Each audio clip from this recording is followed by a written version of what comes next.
Welcome back to the O Show, everything crypto and NFTs every day. I am your host with the most, WendyO, and today we are going to be talking about the insane breaking news regarding PayPal's token launch. Plus, we've got some really good news, or interesting news about Ripple, Cardano, Gala, Dogecoin, just some little tidbits here and there. We're also going to talk about the potential insolvency of huobi and many other things.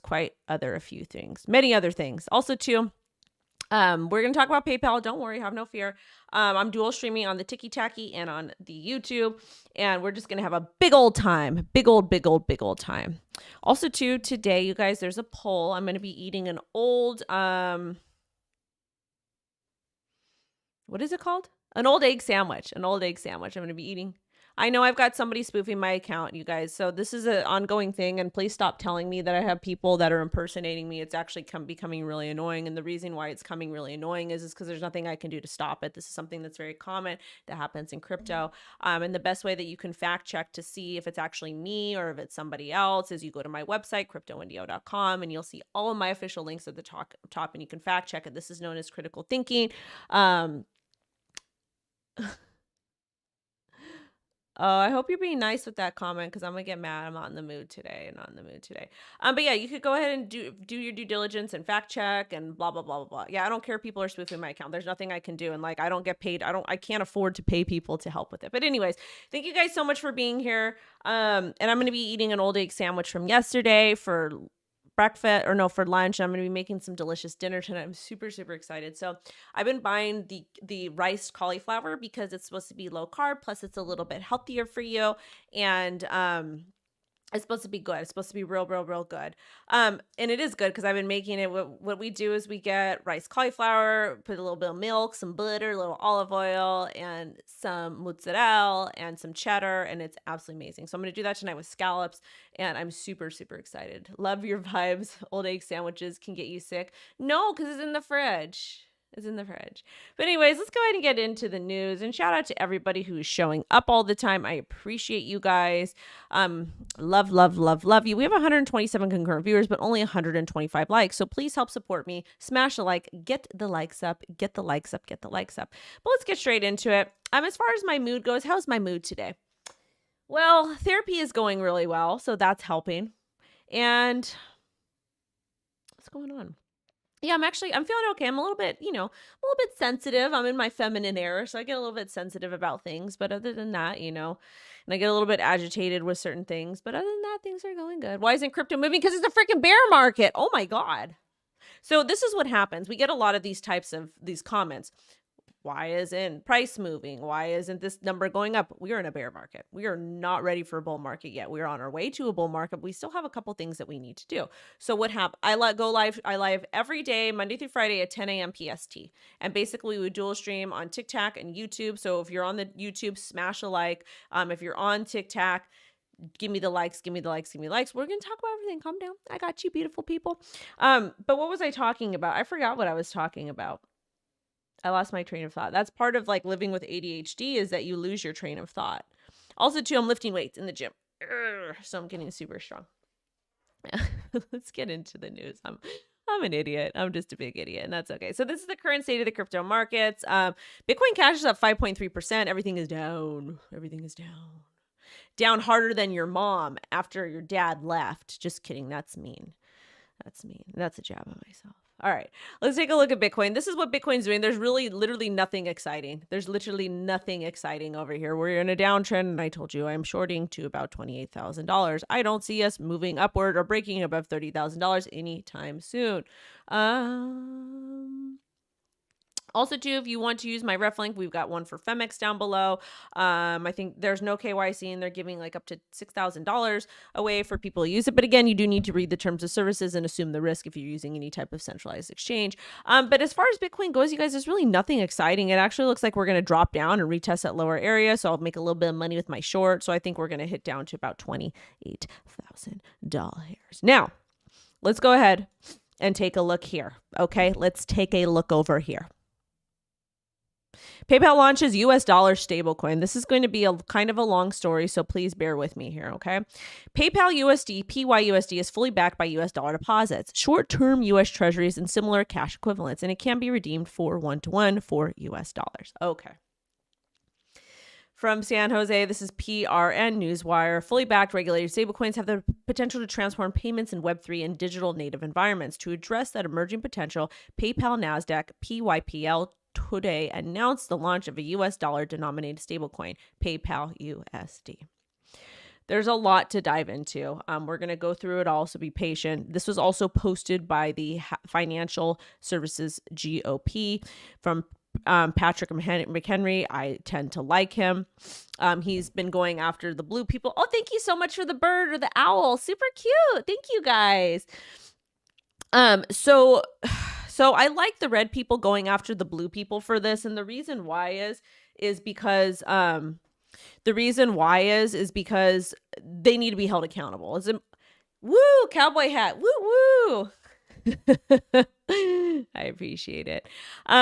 But basically, it's good that they're going after the blue people because the blue people are absolutely out of control. But again, the blue people aren't always bad in every single instance. They just do really ridiculous things in some time. Okay, NPC time. But he says he releases a statement following the announcement of PayPal's stablecoin launch. Okay. He said this announcement is a clear signal that stablecoins, if issued under a clear regulatory framework, hold promise as a pillar of our 21st century payment system. Clear regulations and robust consumer protections are essential to enabling stablecoins to achieve their full potential. That's why it's more important than ever that Congress enact legislation to provide comprehensive digital asset regulation, especially for stablecoins. The Bipartisan Clarity for Payment Stablecoins Act recognizes the strong role that states have played in regulating digital asset firms and builds on successful state regimes. Like New York's, we are currently at crossroads to keep America at the forefront of digital innovation. Congress is making significant bipartisan progress on legislation to ensure that U.S. leads finds the financial system of the future. We must finish the job. Okay, so ooh, thank you for the doggy. Good little doggy and the little booty too. Oh, cute.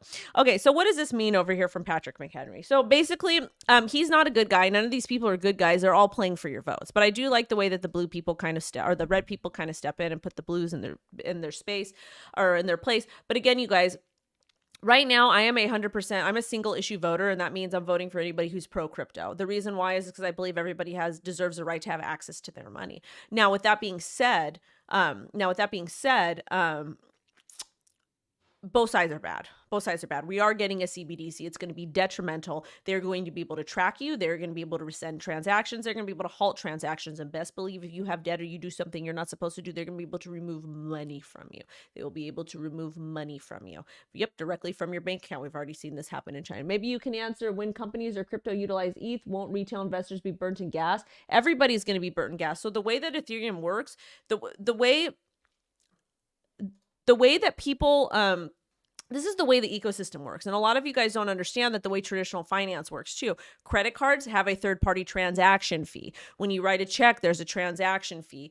When you send money back and forth with a wire, there's a transaction fee. And Ethereum works very similar, okay? But except there's no middleman, smart contracts essentially execute that. And that's why we have layer 2 solutions to help facilitate those transactions. Like you can use you can use Polygon on top of Ethereum. It's going to be super cheap and super affordable. If you use Cardano, the transaction is super cheap, super affordable. If you use XRP, super cheap, super affordable. So essentially these crypto assets also act as intermediaries, but allow you to own your assets. So there are risks associated with it and there's costs associated, but at the same time, gas fees have gone down significantly. And I think we will continue to make a lot of improvements to fix this. Okay. So now what's next? Okay. What's next? So what these people are doing is I really feel like they are allowing different people from different companies to create stable coins because they know they're going to be regulated 100% the way that they want, the public servants want it to be. And they're going to see who works best or what works best. And then they're going to implement it. And that will be the CBDC. PayPal's asset is it's basically a CBDC, okay? And PayPal, and shout out to Raider for pointing this out, but PayPal is deciding to, I think that they're using this as a market opportunity because they're doing this for their customers, okay? They want to get into that market share over there. So what is going on? What is the issue? Like what is happening? Well, the issue is that we're going to get our CBDC, and what these people are doing, it's very, very dangerous. So Patrick McHenry, I support him when he goes against the blues, when he fights back and tries to provide good regulation through the SEC, and when he claps back at Warren and people like that, because those people are horrible. But at the same time, there's good and bad on every side. But the fact that they do want to push a CBDC, I don't like that. But it is what it is. We're going to get it, whether it's a blue or red person that's going to push it through. But let's continue to go on, and I'm going to check the chat. Just bear with me. Also with PayPal, PayPal to issue dollar pegged crypto stablecoin based on Ethereum, and it's going to be issued by Paxos Trust. And if you guys remember correctly, Paxos also had BUSD, and it got winded down. Yeah, that doesn't sound good. It's not a good thing. It's a bad thing, you guys. It's a really, really bad thing. All right. Also, too, Justin Sun has got a grift on this. I cordially invite PayPal to consider issuing PiUSD on Tron, which is fast, secure, and cost effective with 12 billion USD daily transactions. Mutual benefits await in digital payment landscape. Let's collaborate on the thriving ecosystem. Justin Sun is one of the biggest grifters ever, but he's hilarious. And if you've been in crypto long enough, you just at this point, he just says stuff. But Justin Sun also did partner with Curve to kind of help with their problem that they had with the DeFi collapse.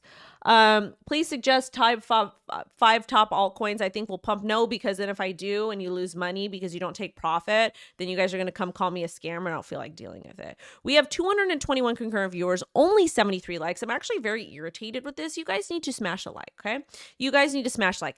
Give it to us fast and hard, because the more likes we get, this pushes us out to the rest of the world.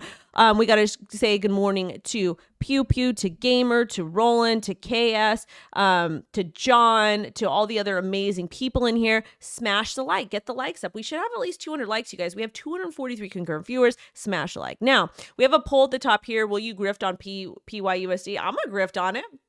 I'm going to long it. Just kidding. It's a stable coin. You can't long it. But 50% said no, which y'all are lying. The reason why y'all are lying is you're going to be grifting on it because you're going to be using it. What are you guys going to use if there's no fiat? Also, too, with these type of government-backed stablecoins, they're going to be printing more money, which defeats the entire purpose of a crypto asset. Like, it's for complete control, but it is what it is. What is what it is. Anyways, you guys, I want to read some of the important notes over here when it comes to this PayPal story, because this is not good. It's bad. But again, because it is issued on Ethereum, Ethereum is going to absolutely send. Ethereum, I need Ethereum to go to $10 million, or to go to $10,000 per coin, because I will have a lot of money, and a lot of my personal problems I have now will dissipate. It'll absolutely dissipate. So, did we miss anything? So yeah, it's built on Ethereum, which is an ERC20 token, which I'm hoping that they're going to have, there'll be more layer 2 solutions that we could potentially use. And also to you guys, this stable coin they have is going to be backed by dollar deposits, short-term treasury bills, and cash equivalents. So that's another interesting thing too. And again, this will not be stable, just like USDT or USDC, which this PayPal stablecoin is going to directly compete with USDC, which things are going to get interesting.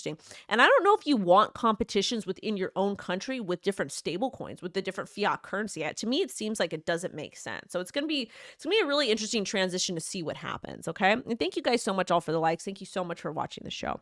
All right. This is gonna be available to PayPal users in the US soon. First will be available on PayPal and then Venmo. And again, PayPal and Venmo have crypto. They offer crypto. Users can transfer PYUSD between PayPal and supported wallets, fund purchases, or convert any of PayPal supported crypto assets to and from PYUSD. Patrick McHenry did say it is important for Congress to put legislation in place to provide comprehensive digital asset regulation. We're currently at a crossroads to keep the U.S. at the forefront of digital asset innovation. So this is the thing. Both sides are bad. Both sides are not good. But it's like we're in a fight to pick the lesser of two evils here. And this is why I'm right down the middle live free, harm none, and always protect the babes. But I do appreciate the people that are speaking out and then do want the United States of America to essentially thrive, okay? That do want America to thrive. But again, like, we're going to get this stable coin. One of these stable coins is going to be the CBDC, and that's when things are really going to kick off. And if you guys remember correctly, PayPal actually, we did a video on TikTok, and I posted it on YouTube, and it went pretty viral. I think we got 500,000 views, but it was about PayPal fining people. It was about PayPal fining people for it was about PayPal finding people if they said something bad on the internet, and they were going to fine them up to $2,500 every time they did something. And it is not for PayPal to fine people based how America works with freedom of speech. That's why it gets problematic. And this is why these big corporations make me a little bit nervous. I love capitalism, but I don't like corporate capitalism. That makes me nervous. It makes me scared. I don't like it any way, shape, or form. Any way, shape, or form. Now, with that being said, we do have there's a lot more news that we do have to cover. And we're in this state where we're just kind of watching things, and, kind of the real deal instead of like, oh God, I'm like having trouble thinking because sometimes I let really minuscule things bother me and I get sidetracked and then I start stuttering and my mind gets a little bit cuckoo because I'm like, but there's gonna be a lot more to the story when more comes out. But again, PayPal was also the company, you guys, who said that they were gonna fine you if you said something bad on the internet, and that's dangerous for business owners. You should be able to operate in a true decentralized economy, and you should be able to say pretty much almost whatever it is you want to say. And if that's something if that's your opinion, if you want to put that out there, and somebody doesn't want to do business with you based on that, that should be the way it is. No company should fine you for that. Okay, I mean, unless you're breaking the law, then you report it to the proper agency. But at the same time, I'm not a cop caller. All right, we have 300 concurrent viewers, only 143 likes. Please smash a like. Please smash a like. Let's get the likes up. Eat that sandwich. I am going to eat that sandwich. Best believe I am going to eat it right after I'm done. That PayPal coin is going to go parabolic right now. It's a stable coin. It really can't. Anyways, I don't trust PayPal. I don't. I do not. Smash the like. Get me up to 200 babies. All right, let's get into this next story over here. This is ridiculous. All right, so our bestie, breaking. Crypto exchange Huobi TVL drops to 2.5 billion amid rumors of insolvency investigations in China. So this is the problem when we get these investigations in China, okay? When we get these investigations in China, a lot of the Chinese media is state-sponsored. That basically means that a lot of the media, a lot of the news that's put out is put out by the state. It's put out by the public servants. So it might not always be accurate. We have that same thing that happens in the United States of America, but nobody talks about it. Okay, nobody talks about it. So that's what's happening. So a lot of times when there's an arrest or there's something happening, it makes it really hard for us to know exactly what's happening. Plus, when anytime you translate something, there's always bits of little pieces of information that don't come out right away. So the best way to actually get information about in a particular region is to be there, to have a friend or family member there. But again, anytime it goes from person to person, things get a little bit messed up. So there is rumors that people over Huobi have been arrested. But again, I feel like this has been happening for a while. There's always like Chinese FUD. There's always like rumors about stuff. There's tether insolvency, all this kind of crap that's happening. And so it's important to kind of take a step back. And the way that I view these stories when we hear about them, we're going to go in and we're going to be talking about everything, covering all the details, is the way that I view these stories is that when it has to do with the crypto company, thank you for the hearts. But when it has to do with the crypto company, if it's a coin, I'll look at my fundamentals and see if that makes sense, and I'll analyze my risk. And this is why we like to create moon bags. When we create a moon bag, it basically will allow for you to kind of have no risk associated. You get into a project, number goes up, you remove your initial investment, you remove your profit. Whatever you have, you own free and clear, just in case there's FUD or issues like this, you can then act accordingly. But when it comes to a crypto exchange, when I hear stuff like this, I remove my stuff all the way down. I know it's my purple chocolate fell. That's what my daughter would say. But when it's a crypto exchange, I just remove my coins off. If I hear any type of drama, any type of stuff, I just take my stuff off and I practice self-custody. And that's a beautiful thing about cryptos. With banks, you can't necessarily withdraw your $5,000 or your $1,000 or whatever it is you have in there. But with crypto, you can, and that's why it's a good thing to have. But like if I was using Huobi right now, I would have all my stuff off. I don't know if I have a balance there. I have to check. But I would remove all my stuff off because why chance it? You know, look at FTX and Celsius and all that other stuff. But let's go ahead and read some more of the news stories here. So this is from Mr. Adam. He posts a lot of interesting things, which is pretty funny. But anyways, so why is Tether selling off? Likely huobi insolvency. Binance started selling off USDT in bulk. We found out that huobi execs and Tron's personnel questioned by police. This is not long after Justin's son's STUSDT launch and weird balance shifts at huobi in the last month. Just like FTT, Binance is often the first to know about risky asset issues within the industry due to its scales and connections. And if we look at the timestamps, Friday rapid sell off at USDT, it's after the time the huobi employees would have been questioned. This is a really long thread. I'm not going to go through all of it. So this is basically his thought process of what's happening. But also to huobi stablecoin reserves are down 30% amid reports of executive arrests. Again, those reports are not confirmed, okay? And these reports over the weekend claiming that executives at huobi had been arrested by police in China. They allege investigation into huobi's dealings with gambling platforms. That makes sense. Analysts also claim that huobi is deeply insolvent due to inconsistencies in its USDT holdings. In this thread, analysts discuss how Justin Sun launched STUSDT. Again, that's Mr. Adam. Staking site claims are over 350,000 stakers. However, Tron's own chain shows 98% of those tokens held by Sun or huobi directly. And when you stake USDT into STUSDT, it gets swept into huobi deposit address. That's not very transparent, and that makes me scary. And this is why when we're talking about leaving crypto assets on exchanges and participating in their staking and participating in the pools and different things that they have with the guaranteed APY back that they're giving you, you need to go back and think about Celsius, think about Voyager, think about FTX, think about all the different platforms that were offering yield back, okay? Even when we're talking about decentralized finance, DeFi, that kind of crap happens too. It's like all these projects, everybody's got their fingers. I feel like the internet is like down for everybody right now. It's just literally not working. But anyways, we have 300 concurrent viewers, only 187 likes. Smash the like.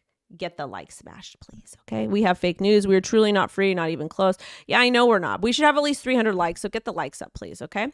Get the likes up. Good morning to inflation is not transitory. Good morning to beautiful oaks. Good, beautiful oaks. Anyways, you guys, I'm just making my daughter's not calling me. But yeah, back to what's going on. Let's read a couple more statements over here. Okay. All right. Also explained that across USDT and USDC combined, huobi held less than 90 million on August 5th. Huobi's latest Merkle Tree audit, however, says that users have 630 million in USDT held at a wallet balance of 631 million USDT. Huobi denies all reports of the arrest. Data from Nansen AI shows huobi stablecoin exchange balances dipped by 33% in the last week. Traders withdrew 49 million in stables. Data from DeFi Llama shows that huobi currently has a TVL of around 2.5 billion, down from 3.09 billion July 6th. Also, too, the Miracle trees aren't the best because it's not showing all the data. It's not showing all of the data, okay? And then also, too, some of huobi's largest holdings are from tokens connected to Justin Sun's universe, companies, and protocols. That's scary. For example, 26.5% of the holdings are in Tron and 20.32% are in HT Exchange token. That scares me. That scares me. So we have a lot of information here about huobi. Is it true? I have no idea if this is true or not, okay? We have no idea. I mean, we can analyze on-chain wallets all we want. We can look at the blockchain. We can make assumptions. We can read the reports these exchanges are putting out. But at the end of the day, you guys, I don't know if they're insolvent. I don't know what's going to happen. I don't know if these people, in fact, have been arrested. I'm not in China, so I can't confirm. All I can do is get this information and push this out to you guys. And as I'm doing that, it's basically me saying, hey, this is the information I found. This is what I think in my head. I want you to hear what I say, but listen to yourself. So what that means is basically when you hear what I am saying, you go ahead and you continue to do due diligence. And part of doing that due diligence is probably taking your crypto assets off of huobi just in case, okay? Unless you are actively trading, don't keep your crypto assets there. If huobi does go down, that will be very bad for the industry. I do want to see what they're ranked. I do want to see what they're ranked out of. We'll go to CoinMarketCap. I like Coingecko. Let's go over there to CoinGecko, or let's go to the exchanges. I'm going to pull it up in a second. All right, let's see. All right, and we're going to talk about a ghetto thing that CoinGecko did. I don't like it. All right, where the hell is huobi? All right, we got Bybit, OKX, Gate, Bitmart. Where is huobi?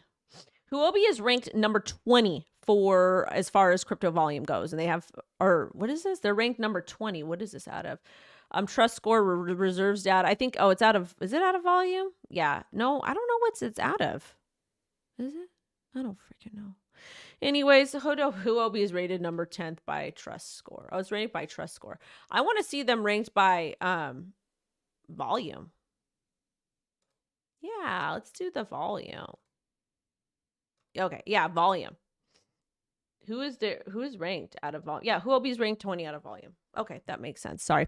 I'm just like in my mind is in a million places right now. But anyways, I don't know if they're insolvent or not. I hope they're not insolvent, but it is what it is. All right, this next story over here. So we talked about huobi. Let's talk about Curve now. This is important because DeFi matters just as much as these centralized exchanges, okay? So CurveFinance extends 1.85 million bug bounty to public following expiration of return of deadline. So basically the hacker conducted an exploit that drained over 70 million from CurveFinance pools July 30th. Curve and the affected pools offered a 10% bounty of around 7 million to the hacker.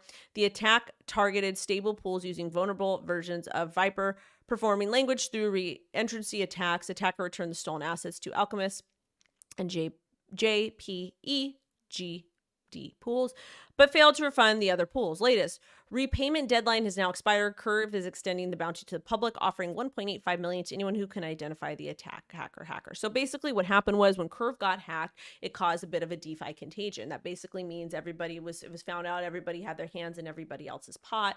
If DeFi goes down, there'll be a problem. But again, some of the biggest DeFi exchanges are like DeFi providers are like Curve and Compound and Aave and Maker, and they're very, very important. So basically a bunch of money got stolen. The founder got exposed for buying mansions. Like all this crazy crap happened.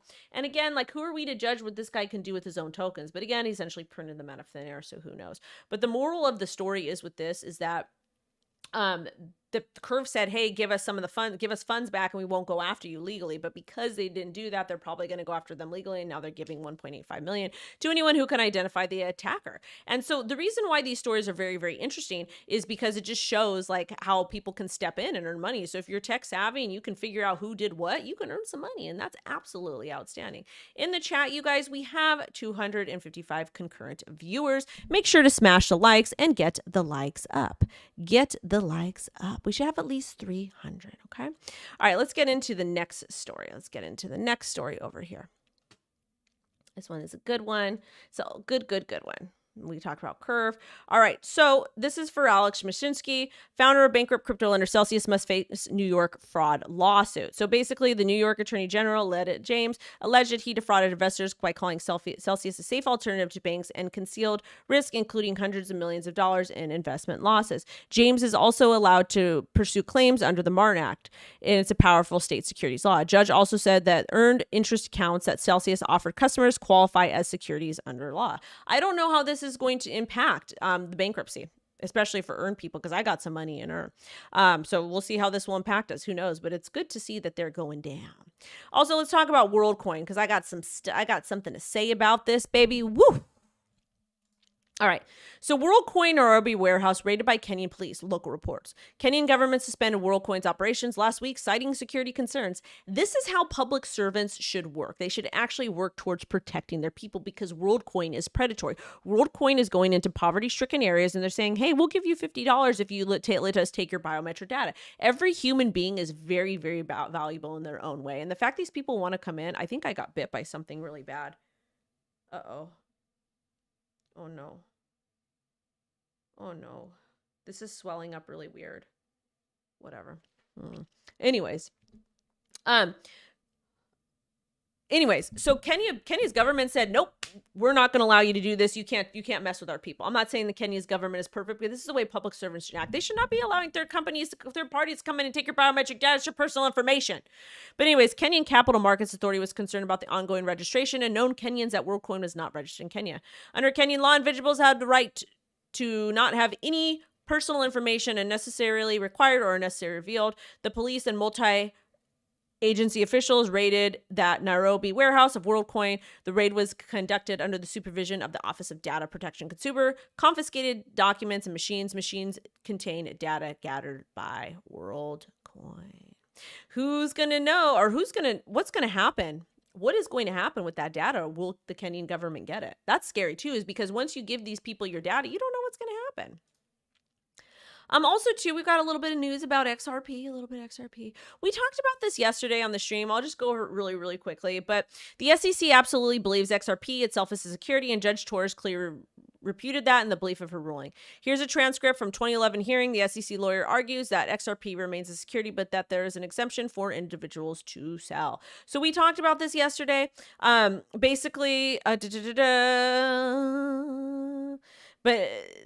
Basically, there is, it's not a security. It's not. This was an old document from 2011. It's not a security because Judge Torres made the ruling and basically said that Torres referred to the SEC's reply in which it alleges Ripple engaged in 3 categories of XRP sales and offerings. And again, XRP is not ruled a security on the secondary market. So buying from a crypto exchange like Coinbase or whatever you decide to use. Torres noticed it was the SEC who categorized 3 types of sales. The SEC did this because the types of sales are very different from each in other critical respects. And that's crazy. The SEC can just come up with all these different ways to categorize things, okay? When she evaluated the categories, she found significant differences in the factual setting. One significant difference is that institutional buyers signed contracts with Ripples. Buyers from programmatic sales did not. Again, so institutional investors or institutional buyers that bought Ripple, they essentially signed contracts, which were probably classified as investment contracts, but they're institutional investors. It's not retail, and the SEC's job is to actually protect retail. Another difference is that Ripple didn't know who were buying, and the buyers did not know Ripple was a seller in programmatic sales. Programmatic buyers did not know who they were paying their money to because when it's on an exchange, it's almost like a P2P transaction in some cases. Most cases supposed to be. Torres found the evidence did not establish that Ripple made promises to programmatic buyers. She found the evidence didn't show the buyers expected profits from Ripple's efforts rather than other factors, and she recognized factual setting as a whole between institutional sales and programmatic sales was very different. So shout out to Judge Torres. This is an important story too. Very, very important story. Very, very important story over here. Old egg Sammy baby. I know I'm going to eat it. Oh, wait. I wouldn't be surprised if Huobi stops all withdrawals. Well, that's why you guys should take your stuff out, okay? We have 300 concurrent viewers, only 237 likes. Smash a like and get the likes up. Get us up. Get us up, babies. This next story is important too. And this is Terra Luna. Got to talk about it. Okay. So this is just a quick thing for Mr. Deaton. So Gensler is moving the SEC's in this tweet, Dean highlighted the distinctions between the Ripple case and Terra Luna case, particularly the nature of the cases. The different case stages come from different facts, tokens, defendants, and ultimate implications. With UST, the reason why it's different is because you were promised yield back. Ripple was not promising anybody yield. And shout out to Bill Morgan. This next story over here, I'm going to read the notes here because this is going to get crazy. Oh, we talked about that. This right here. SEC Chair Gary Gensler pivots agency's attention to AI. We can get to crypto later. So now Gary Gensler is grifting. Gensler is moving the SEC's attention away from crypto to focus on AI. He says AI warrants the hype. He regards AI to be the most transformative of this generation. He warned of the dangers. Mass automation can have cascading implications for trillions of dollars and assets that trade on markets overseen by the SEC. While AI's predictive capabilities can help firms better serve their clients, it would also be used to obscure responsibility when things go wrong. Gensler argues that the current regulatory regimes aren't equipped to manage these dangers. He has studied AI since 1997. Can somebody get him out of there, please? We don't like low IQ people around us. We don't like people who don't know how to utilize critical thinking. Please get him out of here. It's embarrassing at this point. Back to what I was saying. So these are the notes from the story. But it's very interesting that now Gary Gensler is going to AI. And why is he allowed to go to AI? That doesn't make any sense. The fact that Gary Gensler is merging over to AI when there's not even any really how can the SEC have any jurisdiction over stocks? How? So that's something that kind of gets me curious is like, how do they have jurisdiction over AI, over technology? And the same thing with crypto. They shouldn't have had any jurisdiction over crypto because crypto operates and works differently than typical stocks and investment contracts. Okay. Crypto needs a third party. And I think crypto needs its own entity. And I think that AI needs its own entity as well. But anyways, it's going to be interesting to see how that exactly gets regulated and gets sorted out. Next. Shout out to CoingeckoCoin. Gecko for being grifters. I don't like this. So CoinGecko now has an index for crypto tokens alleged as securities. It sorts a section of assets by crypto market cap, and basically they now have index tracking the biggest crypto assets viewed likely as securities. I don't like this, okay? I don't like this. I don't like it any way, shape, or form. The reason why I don't like it is because CoinGecko is overstepping their bounds here, okay? They're overstepping their bounds because the SEC hasn't even been able to tell us what is a security and what isn't a security. So the fact that CoinGecko is putting this out there is a little bit kind of overstepping to me, and I don't like it because it's misinformation in my personal opinion. Like, unless I don't think it's a good idea. Do you guys think this is a good idea? Do you guys think this is a good idea? Because I don't. I don't see how this is a good idea. I don't. Because it's going to confuse people. And it's also flooding other projects and providing negative fundamental analysis because we don't know if these are securities or not. So it could impact price. So I don't like this. And again, this just goes back to show how incompetent the SEC actually is. The SEC is incompetent. They do terrible things all the time. Very, very terrible things all the time. The fact that we don't have any clear guidelines and people from crypto are trying to make up these guidelines themselves, that's just is not good. I don't think it sets a good precedent, but at the end of the day, it is what it is. But I really want to know what you guys think about this because this is big. This is big. We have 328 concurrent viewers. Make sure to smash the like. Make sure to smash the like, okay? And also too, what happens at the SEC? The SEC is so stupid. What if they just take that from CoinGecko? They're like, hey, we should do this. They could. Who knows? Let's get into our next story over here. What are we talking about? Okay, we talked about that. Hong Kong officially opens crypto trading to retail investors, grants first license to Hashkey OSL. OSL Digital Securities said retail investors can register to trade Bitcoin and Ethereum effective immediately. Again, Hong Kong is proving to be better than the United States of America. Hong Kong is going to turn into a crypto hub. If you do not believe me, you should watch our past videos. This is a new regime that allows crypto exchanges to serve retail. So retail investors got a massive win here, okay? Retail investors I'm not forgetting TikTok. I've been answering a lot of questions with you guys earlier, so you got to be patient, okay? But this is good. I think it's very interesting, and I like it. And again, it just goes to show how ridiculous the United States of America is and how much better the other countries are than us. They want their retail people to thrive. Well, the SEC wants to keep us down. Also, too, apparently Australia is going cashless. Without warning, all 4 major banks began limiting cash withdrawals in various cities. Banks could do that, and that's why it's very important to custody your own crypto assets. Some branches in Australia are now cash free, and the government took $1 billion worth of notes out of circulation. People are unable to draw more than $500. That's freaking scary. Okay, that's scary. The reason why this is so scary is because now they're forcing the CBDC on their people. They're forcing it. You don't have a choice. This is going to happen in America too. And this is why the whole PayPal news is so important. Eventually, there's going to be, I think what the US government is doing with PayPal, again, they're going to have a bunch of stablecoin competition just so they can put out regulatory framework. And then they're only going to allow the best one to do business, to work. Interestingly enough. All right, now we got to do this over here, okay? We are very honored to have Havoc as one of our partners for the show today. So our partners over at Havoc just launched their trading in SniperBot. It is the best that we've seen, and if you're into G-Gen plays and meme coins, take a look at it. Also to you guys, they offer trade management, profit taking and stop losses. Profit taking is super important. That's something we encourage on to always practice profit taking in your trading investing journals, okay? Also, stop losses are important too. You need to practice risk management. They also offer full wallet management interface, use unlimited wallets simultaneously. So that means you could have like 60 different MetaMask wallets, plug them all in, and they work. They also have sniping. So basically you can be the first to buy a new token. That's super important if you're a DGen. This is not for people who are just dollar cost averaging or just kind of like, monitoring things. This is for people who are actively DGens, okay? Also too, they have an anti-MEV, which avoids Jared type sandwich tax. If you don't know what Jared the bot is, this guy absolutely snipes and does all this crazy stuff and makes so much money doing it. So it has that as well. Also, too, they have anti-rug, front run the dev transactions and sell automatically. If rug functions are called, essentially like removing liquidity.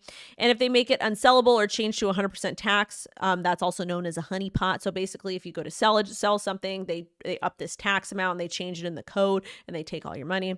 They also have revenue sharing. So all the Havoc holders will be able to claim rewards with the revenue share program. And that is something that you guys do need to do your due diligence on. And also, too, they have a node partnership as well. So they've got a lot of really cool stuff going on, but they got a node partnership. And with the node partnership, they just launched the live app and they're taking feedback for suggestions, and we're going to have some more updates with on Havoc too. But again, I think it's a really cool product. It sounds really awesome, and I like to see different people competing, especially in the bear markets. But as always, before you use any type of product or service, you do need to do your due diligence. You need to understand how these things work, and if you're not really a degen and watching the market the entire time, this may be a product for you. However, there are always risks associated. Like, you should always be using disposable income. So thank you so much, Havoc. Also, to you guys, smash a like. But we got to get into this next story over here from GMAX. So apparently GMAX V2 beta is live on Arbitrum. The decentralized perpetual exchange just launches V2 beta and will enable traders with faster executions and lower swap fees.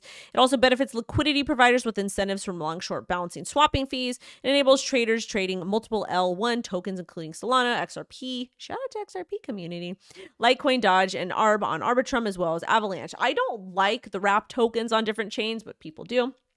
And again, they also offer multiple collateral types for different options. That's for more experienced traders, probably not for some of you. And there are new features for liquidity providers. If you're going to provide liquidity anywhere, you need to use disposable income. Thank you so much, guys.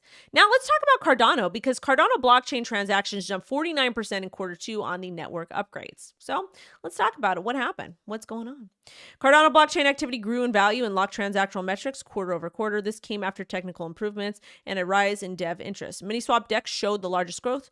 Multiple other new dApps also contributed to the increase, and number of daily active users decreased 4% in the last quarter compared to the previous. I'm not too concerned about the daily the daily users decreasing 4%, because a lot of these numbers are made up anyways, because people use a lot of different wallets, and also too, it is a bear market.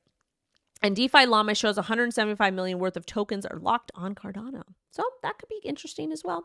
Could be a bullish sign. And the highest level for this year, but 50% below its peak of 340 million that hit May last year. We were still kind of bullish May last. My internet keeps going out. I don't know what the hell is happening. This is getting cuckoo over here. And my internet, I gotta have to call them actually. I have to call the internet because it keeps cutting out and going in. What's going on? Wait, what the hell? What the heck? What the actual heck? Hold up. My OBS? Hold on. Do you want to make changes on the app? Yeah. I don't know what just happened to my setup, but yikes, this is not working. I can't change anything. Uh-oh. You guys, I have to end the stream because I can't get access to my OBS. It's literally not working. Launch anyways.